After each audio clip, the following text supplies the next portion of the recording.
29th of August, 1842. An infamous day of humiliation in the narrative of modern Chinese nationalism. After 3 years of conflict with Great Britain, the Qing dynasty is forced to sign the Treaty of Nanjing, a one-sided peace treaty that would start a chain of unequal treaties with the Asian giant. China would be forced to open treaty ports that allowed free foreign trade, pay reparations equivalent to $21 million, and cede the island of Hong Kong to the British. But how did a drug, commonly used in China for centuries for recreational and medicinal purposes, lead to the defeat of one of the largest and most powerful Asian states? Was the Opium War really about opium? Or was there more to the conflict than is popularly imagined? To understand why Britain would go to war with China, we first need to explore the events preceding the opium trade. Over the 18th century, the demand for Chinese goods such as tea, porcelain, and silks in the West had not been matched by an equivalent demand in China for Western goods. Instead, Western merchants were forced to pay for Chinese goods using silver. While this resulted in greater prosperity for China, the heightened costs of Chinese trade became more and more apparent for Western nations. In particular, British traders began looking for a cheaper alternative to silver. Their solution, it seems, came in the form of opium. However, it would be wrong to say that the decision to begin trading vast amounts of opium into China was purely out of avoiding the need to pay with silver. Rather, in the earlier part of the 19th century, the world faced a silver shortage. Mexico, which accounted for around 80% of the world's silver, saw a 56.6% decline in silver production due to the Mexican War of Independence. The effects were immediately noticeable. China's silver stockpile, which was entirely reliant on foreign silver supply, was quickly diminishing. Western nations, such as Britain, simply did not have the silver to meet the ever-increasing Chinese prices, pushing them to reach for opium more and more. By the 1830s, British sales of opium in China were exceeding 20,000 chests a year, with each chest containing 130 to 160 pounds of opium. Britain was now trading in enough opium to sustain the habits of over 1 million addicts in China. If we add in the opium produced domestically in China at the time as well, we can begin to sense the true extent of China's opium problem. People from all walks of life in China were smoking opium. Eunuchs in the imperial court, Manchu officials, women of wealthy households, students preparing for state examinations, and soldiers on duty. There was clearly a drug problem in China that the Qing government needed to deal with. The first attempts at curbing the opium problem came during the reign of the Jiaqin Emperor, son of the famous Qianlong Emperor. His edicts at the dawn of the 19th century forbade the import and domestic production of opium in China. In 1813, he went a step further and banned smoking opium altogether. Opium smokers could find themselves being punished with 100 blows with bamboo rods and the public wearing of a jia for a month or more. The Kohong merchants, who had official license to trade with Westerners, and who originally handled the purchases of opium, were cowed and refused to deal in the opium trade. However, this did not prevent the foreign opium traders from continuing to flood China with their product. They discovered that if they anchored in select areas of the China coast, there were plenty of people looking to make easy money and would venture out to buy their opium stock. The ban on opium soon became ineffectual as large fortified hulks anchored off places like Linton Island, south of Canton, became the key distribution points for the drug. The lack of a Qing naval presence meant that any Chinese dealers sailing out easily avoided detection and arrest. These dealers would then distribute the opium across local trade networks, covering their trails through numerous intermediaries. The testimony of an arrested court eunuch in 1831 illustrates this. At first, we bought the opium we smoked in small quantities directly from the Muslim Zhu Da. Then, I learned that when the sea vessels came into Tianjin, the opium pills got cheaper. So I asked K. Kesi Buko for a loan of 100 strings of local cash. And I also sold my meal card for money. I took my servant, Qin Baochuan, with me to Tianjin, and got Qin's old friend, Yang Huiyuan, to act as my agent. Yang bought 160 ounces of opium from Jiang for 240 strings of cash. I gave Yang a commission of 3.8 strings of cash. If the Qing authorities decided to pursue this case with any vigor, they may have been able to get past the intermediaries and arrest the local pusher. However, they would discover that he was most likely only a small-time dealer. The larger distributors that supplied him by that time would be long gone. The death of the Jiaqing Emperor and the ascension of the Daoguang Emperor to the Qing throne saw an escalation in Qing-British tensions. In 1832, the Daguang Emperor was shocked by a startling defeat to Qing soldiers carried out by natives in Guangdong. An imperial commissioner sent to investigate reported, "Many of the soldiers from the coastal garrisons were opium smokers, and it was difficult to get any vigorous response from them." In Daguang's eyes, severe and decisive action had to be carried out in response to the opium problem. Yet, the emperor wavered as anti-opium fervor died down, and a confrontation in the south with the Britain's superintendent of Chinese trade exposed a weakness in Qing military defences.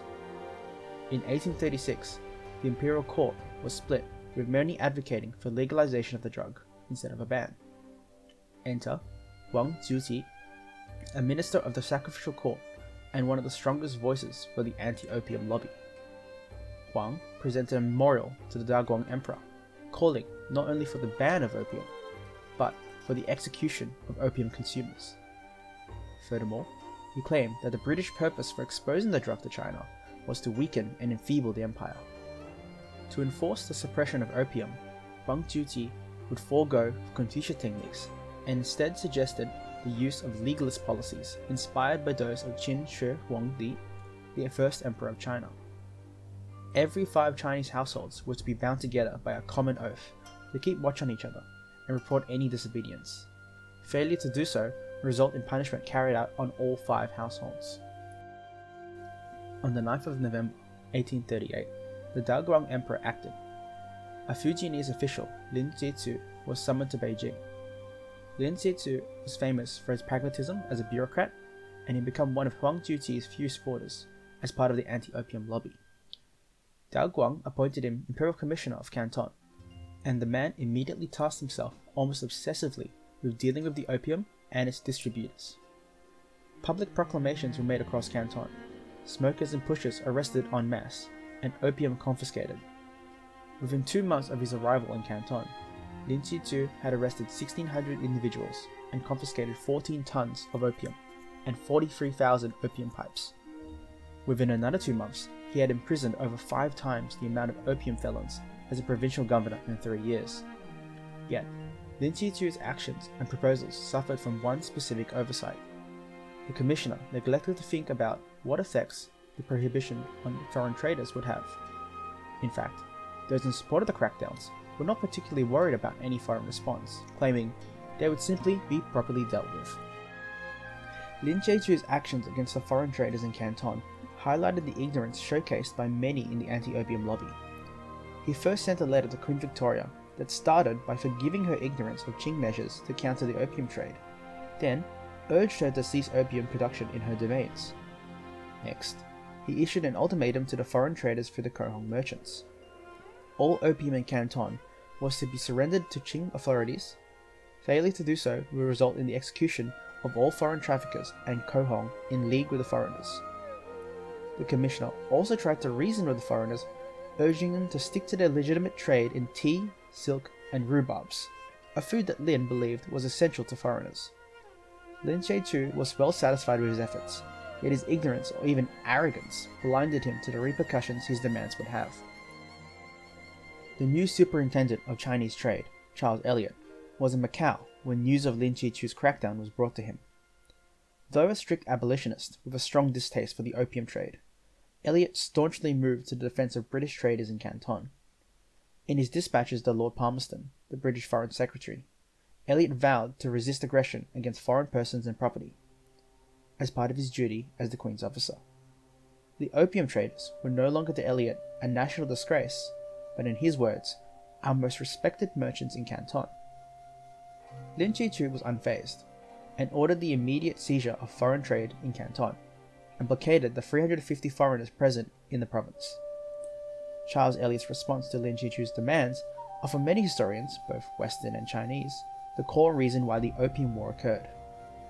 Elliot not only submitted to Lin Jiezu's demands to surrender all 20,000 plus chests of opium present in Canton, but also promised that the Crown would take responsibility for the confiscated property.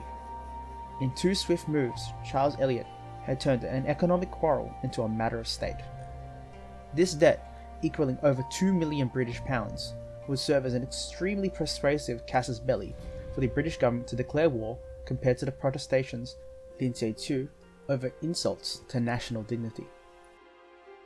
News of Qing officials violently holding British merchants against their will in the agreement made by Charles Eliot soon reached Parliament. Lord Palmerston, who had originally not cared much for British traders operating in China, began pushing for a British response to what he saw as indignities against sovereign British citizens. Adding fuel to the fire, William Jardine, one of the wealthiest opium merchants, returned to Britain to push Parliament in taking military action against China.